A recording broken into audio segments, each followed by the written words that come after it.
matin, Patrick Cohen. Voici le journal de Jean-Philippe Ballas. Bonjour Jean-Philippe. Bonjour Patrick, bonjour à tous.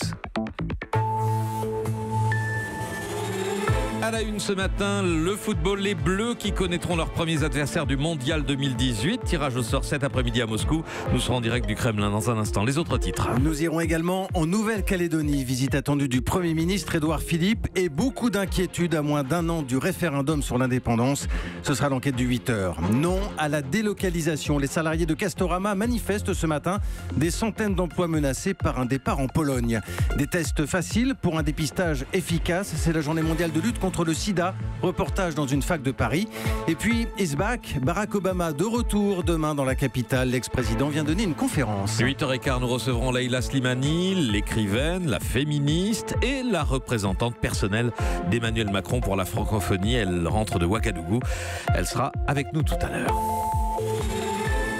Et c'est donc aujourd'hui que tout commence pour les Bleus. La campagne de Russie, comme le titre nombre de vos quotidiens ce matin. Rendez-vous à 16h à Moscou pour le tirage au sort de ce mondial 2018. Et nous sommes déjà sur place avec vous, Simon Rubin. Vous êtes devant le Kremlin et c'est là précisément que la cérémonie va avoir lieu cet après-midi. Oui, je me trouve d'ailleurs devant le Kremlin et son imposant mur d'enceinte à quelques pas de la place rouge. C'est là qu'aura lieu le tirage. Tout est prêt. Des tests ont d'ailleurs eu lieu hier en présence des stars qui procéderont à ce tirage au sort. Alors parmi elles, Laurent Blanc, ancien sélectionneur des Bleus qui connaît bien ces cérémonies. Et pour lui, c'est très clair. Le mondial, il commence aujourd'hui. Il faut avoir un petit peu de réussite pour gagner la Coupe du Monde et ça démarre là, la réussite, au tirage.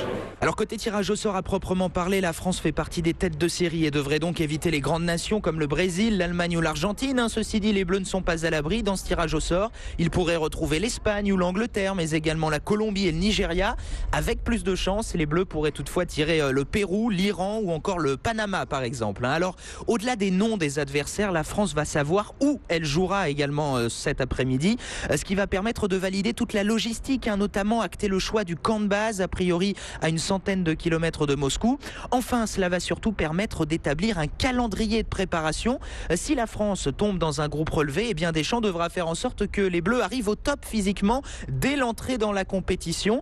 Avec le tirage au sort, on va donc entrer de plein pied dans cette Coupe du Monde 2018. Simon Rubin qui vous fera vivre en direct ce tirage au sort du premier tour du Mondial 2018. Ce sera entre 16h et 18h dans Y'a pas Péno, l'émission de Thomas Touroud sur Europe 1. L'actualité sociale et la mobilisation des salariés de Castorama ce matin. Et ils ont rendez-vous en ce moment même devant le siège du groupe près de Lille. Castorama qui veut délocaliser une partie de son activité en Pologne. 750 emplois menacés, estiment les syndicats. Ils organisent la résistance et dénoncent une logique purement financière. Jean-Paul Gatier est délégué central FO. Il y a des gens qui sont là, qui travaillent dans l'entreprise depuis 25 ans, qui ont tout donné pour leur entreprise et on leur dit globalement on va créer un centre d'excellence opérationnelle, on va mettre en Pologne parce qu'ils travaillent moins cher que vous et mieux que vous. Donc en fait globalement c'est ce que vous avez fait depuis 25 ans, c'est de la merde et ça passe pas bien, c'est inacceptable. C'est pratiquement 750 emplois qui peuvent être touchés sur la France. Ces entreprises touchent des millions d'euros d'exonération fiscale et les pouvoirs publics, il leur appartient d'intervenir parce qu'on peut pas laisser faire ça, donner de l'argent public à des entreprises pour qu'elles aillent délocaliser et que les actionnaires s'engraissent derrière. Avec propos recueillis par Lionel Gougelot. Les bons chiffres de l'automobile, ça se confirme, publié ce matin, plus 10,3% en novembre. On va passer la barre des 2 millions de véhicules vendus cette année en France.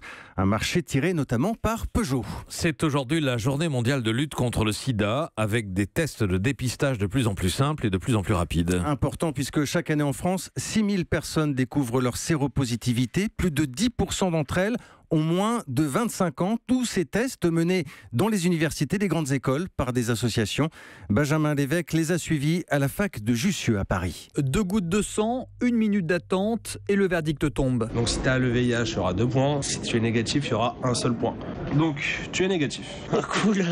Julien peut souffler, son dernier test remonte à un peu plus de 3 ans.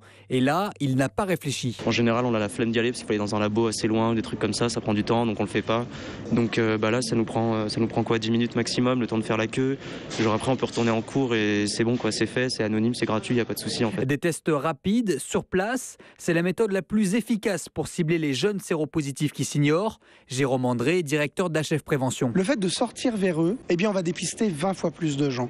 20 fois plus de gens qui sont séropositifs, qui l'ignoraient ce matin et qui vont effectivement donc aller au dépistage. Vous vous rendez compte, sur un campus comme Jussieu, par exemple, aujourd'hui où nous sommes, on va effectivement dépister 600 personnes. Et sur ces 600, entre 15 et 20 vont découvrir leur séropositivité aujourd'hui. Et en cas de résultat positif, une psychologue est présente. Elle va accompagner l'étudiant, le rassurer et prendre avec lui un rendez-vous à l'hôpital pour tout de suite commencer le traitement. Reportage signé Benjamin Lévesque. Europe 1, il est 8h05. La neige, invitée du jour sur une grande partie du pays. 9 départements en vigilance orange, le Var, les Hautes-Pyrénées, la Creuse et le Puy-de-Dôme, entre autres.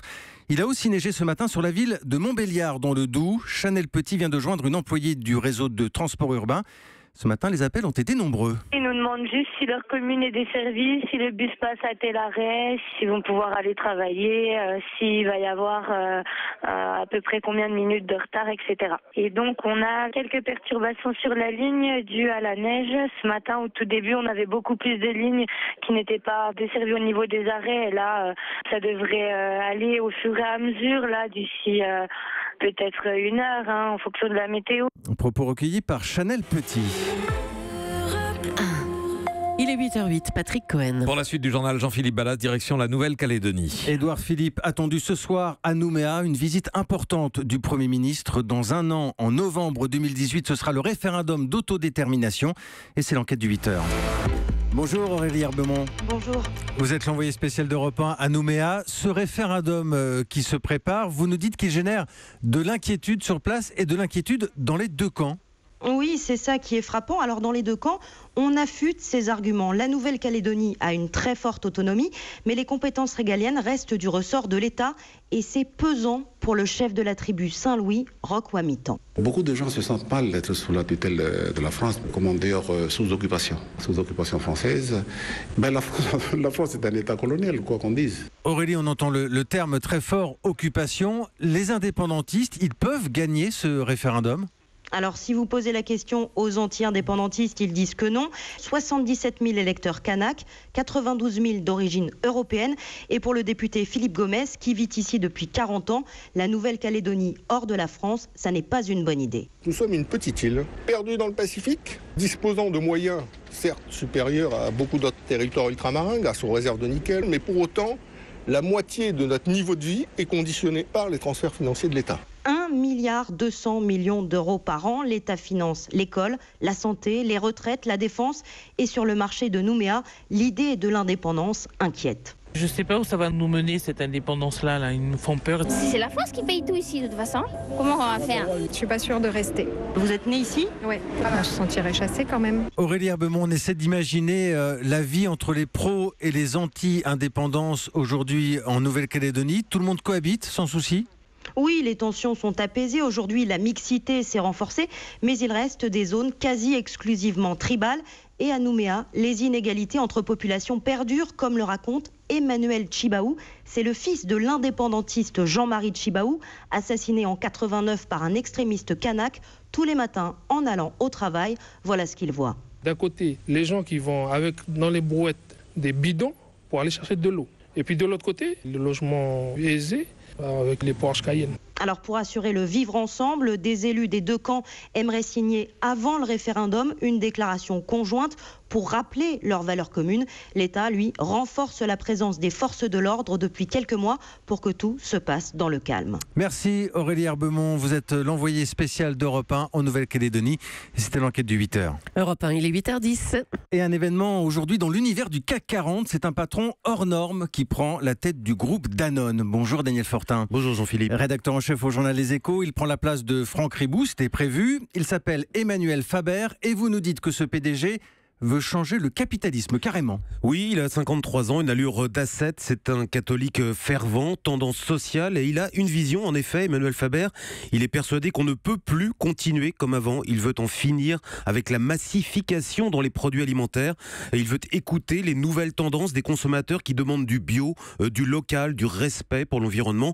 Du coup, il ne croit plus aux grandes marques, mais plutôt aux producteurs locaux et c'est une vision presque messianique qu'il a décidé d'imposer à son groupe. Alors dit comme ça, Daniel, on a un peu l'impression d'une brochure publicitaire. Il n'y a pas un peu de com là-dedans? Alors ça y ressemble, mais non. Danone vient quand même de racheter pour 12,5 milliards d'euros le spécialiste américain des aliments bio White Wave. Le groupe français réalise déjà 50% de son chiffre d'affaires avec des marques locales dans le monde. Et s'il veut changer le capitalisme, Emmanuel Faber reste capitaliste. Il sait que les nouvelles tendances sont porteuses pour la croissance. Danone réalise déjà 12% de marge. Il veut aller jusqu'à 16% en 2020, donc gagner de l'argent reste quand même son objectif. L'éclairage de Daniel Fortin pour le journal Les Échos. Et puis attention, il revient, Barack Obama de retour en France. Ce sera demain à Paris, l'ex-président des États-Unis devenu conférencier. Il va intervenir devant les Napoléons. C'est un réseau de plus de 3000 acteurs de l'industrie des télécommunications.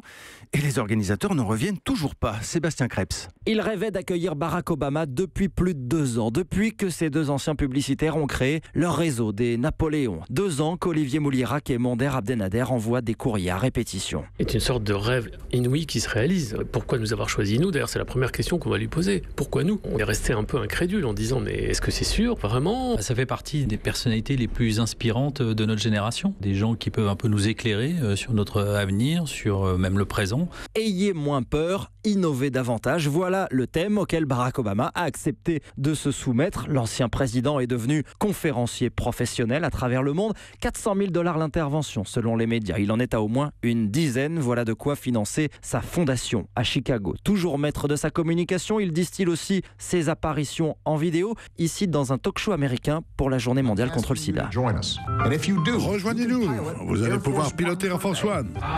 Non, on peut plus. Barack Obama, qui peut encore surfer sur une popularité intacte, plus d'un Américain sur 2 dit aujourd'hui regretter qu'il ne soit plus président. Sébastien Krebs, Barack Obama en profitera pour retrouver François Hollande. Il y aura aussi un déjeuner privé à l'Élysée avec Emmanuel Macron. Merci, c'était le journal de Jean-Philippe Ballas. Europe 1.